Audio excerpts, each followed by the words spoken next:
All right. So we've been talking about tourists, and I'd like to discuss two or more general questions related to tourism. How do you think tourists should behave when they visit other countries? In my opinion, they should they should be happy to be there and just don't try to change everything like it is in their country.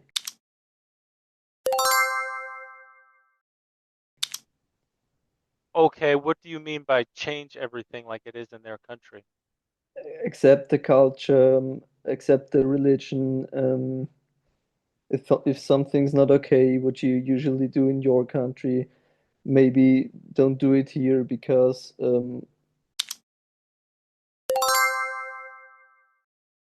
all the laws are different, the people are different. Just look at each other.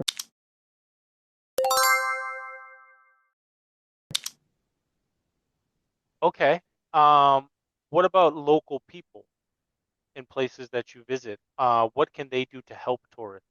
Maybe just speak to them, give them some information so so they know. Some people just don't know what they should do or what's the usual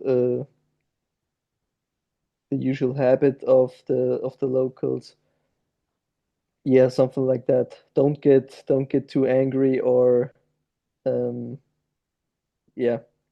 Okay, so do you think that the locals have the obligation or the responsibility to help tourists understand the culture and the norms? I think the tourist should be informed before he's visiting a place or another country. But it would be a great help if somebody is coming up to you and tells you, okay, this is how we handle it usually. Okay, so whose responsibility is it to learn? I think both. You think it's both? Okay. Yeah. All right. What do you think tourists can learn from visiting new places? First of all, if you visit another country, it's for sure to get in touch with the culture and the religion they have, because that's why you visit that country if you're into the culture thing. Um, Say the question again, please. What do you think tourists can learn by visiting new places? I think they can learn a lot of things.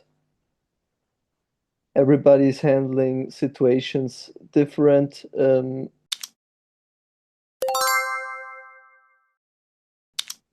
Every culture is different.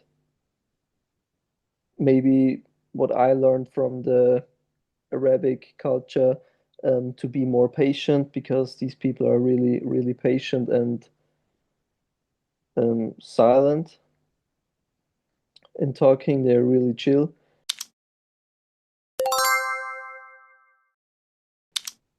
Um, what else you can learn?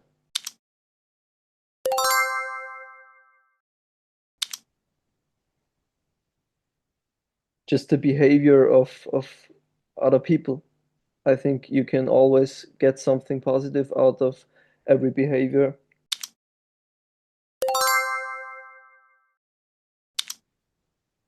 All right. Yeah. Thank you, Bastian. Have a great day. Thank you. Bye-bye now. Bye bye. So that is where it all breaks down. We see that Bastian was not as strong as we initially thought. He started off well in part one, and I thought maybe this guy's a seven or higher, but in part three, it didn't go so well. And part three is really where the examiner is going to test you. They're asking you, quote unquote, abstract questions where you have to give your opinion and expand on things. When students go into this, they don't really understand that. You really need to expand on your answers. For example, Bastian said when people travel to other countries, they shouldn't try to change things to adapt to their culture or fit their culture. He needs to explain why, or maybe give some examples. Maybe he's seen people go to different countries and expect the norms to be their way. Maybe they were, I don't know, partying in public or being loud in a place where that's not acceptable. For example, when I went to Thailand, they don't like it when people talk on the train, which is strange for me as an American, and I didn't understand that. So he could give an example and expand. You always want to give the who, what, where, when, how. Keep going. Never give simple answers in part three. Show yourself, show your personality, show your opinion. Don't worry about the small grammar mistakes. Yeah, he made some small grammar mistakes, and yeah, he made some small vocabulary mistakes, but he has what it takes to get a high score on this test. This is someone who is going to get a 6 or maybe a little higher, but he has what it takes to get a 7 or 8 if he knows some tricks. Another big problem is that he keeps repeating the same words over and over again. He has this habit of saying one word once in a sentence and then using it again and again and again. There are so many words in English, and you really have to expand your vocabulary if you want to get a high score. So Bastian made some rookie mistakes, but you don't have to be the same. Congratulations, you made it this far into the video, so you must be someone who's really serious and really wants to get a high score on the IELTS. And that's good for you because a high score on the IELTS can really open a lot of opportunities in the world, whether it's job opportunities or to get into the university you want. Your IELTS score can really help. Now, this would be Bastian's score report right here, his detailed score report that he would get after the interview with me. And he can see his score in each of the four criteria here: fluency and coherence, lexical resource, grammar, pronunciation.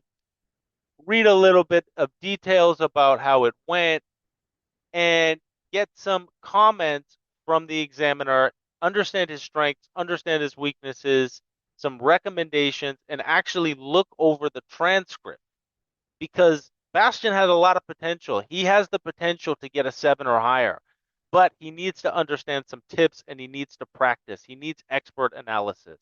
You may be thinking you can do this on your own, and maybe you can, but the truth is, your odds are going to improve drastically when you actually sit down with an examiner and take the test and find out what your specific weaknesses are. So, if you're one of those people who's really serious and you want to meet your maximum potential, you want to get the highest score you can possibly receive, click the link below, do an interview with me, and I'll give you a detailed score report just like this. And guess what? It's only $10. It'll be the best $10 you've ever spent, and your score will be a lot higher. You'll know exactly what you need to do to improve your scores. Thanks for watching.